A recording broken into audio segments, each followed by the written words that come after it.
Mapping your surroundings in complete darkness usually requires bulky, expensive gear or unreliable sensors. Today, we are pushing the ESP32 to its limit to build the DarkVision Radar. It sweeps a 64-zone laser matrix across a 180-degree arc, rendering a real-time retro phosphorescent display while streaming live map telemetry directly to your phone browser. Let us build it.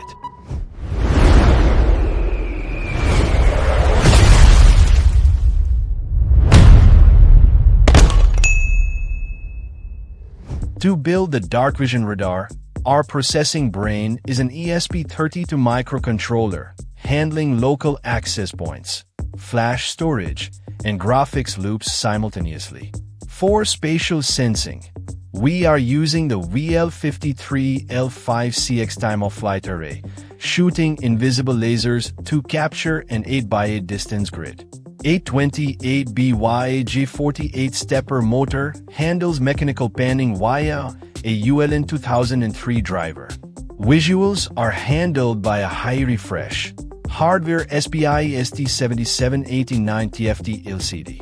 Finally, a dedicated 5-volt power supply isolates motor current to prevent system dropouts. All part details are down in the description below.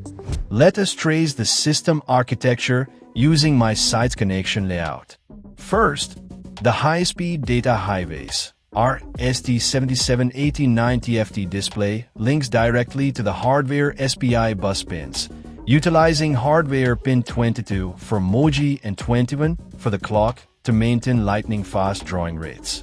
The VL53L5CX sensor utilizes the I2C bus on pins 21 and 22, allowing rapid reading of the 64-zone distance matrix. The stepper driver handles 4 digital signal inputs across pins 13, 12, 14, and 26. Pay absolute attention to the power structure here. Running the motor off the microcontroller regulator will instantly brown out the system.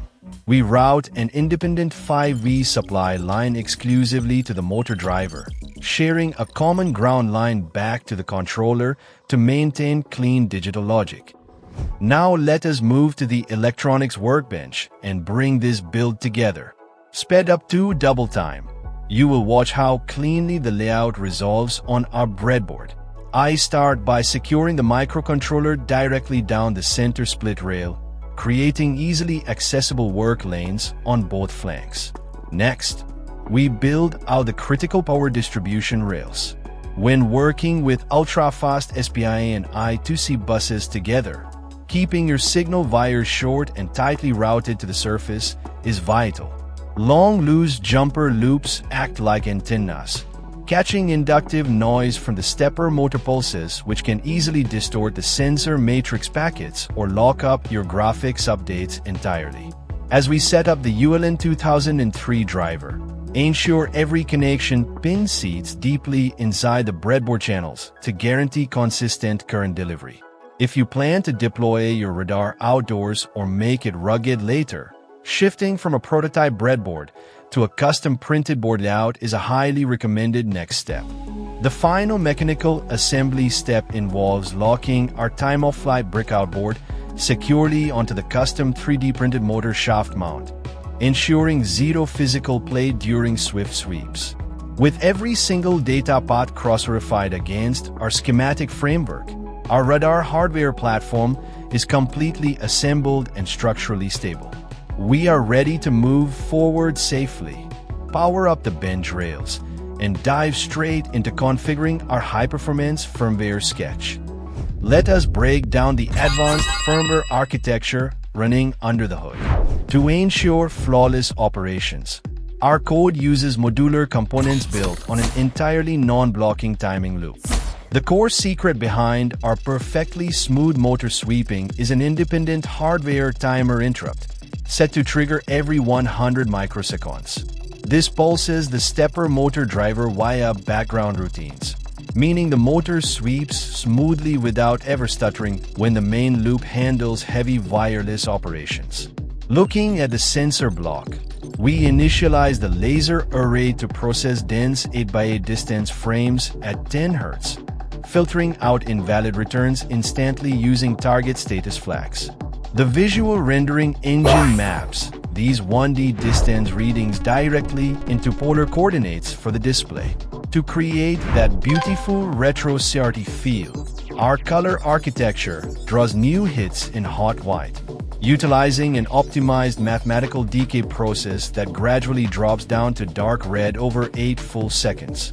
Concurrently, the network engine spawns a standalone access point named DarkVision Radar. Through a native DNS server, any connecting device hits a captive portal, serving an interactive dashboard out of flash storage via LittleFS. Telemetry matrices sync continuously across open WebSockets, parsing configuration variables via Arduino so without blocking execution. Let us upload this code and see it run. See the DarkVision system tracking targets in real time. The moment an object crosses the laser sweep path, the phosphor grid illuminates instantly on both the hardware display and the remote portal. Sweeps remain perfectly smooth, data transfers are instantaneous, and the standalone network setup operates beautifully anywhere in the world. It is a robust, low latency, and highly capable spatial mapping engine ready for your next project. Grab the complete modular source code and full schematic files right now inside the project vault at dhkdude.com. Click that like button, subscribe for more high-end hardware designs. And until next time, I am DHK Dude, signing off.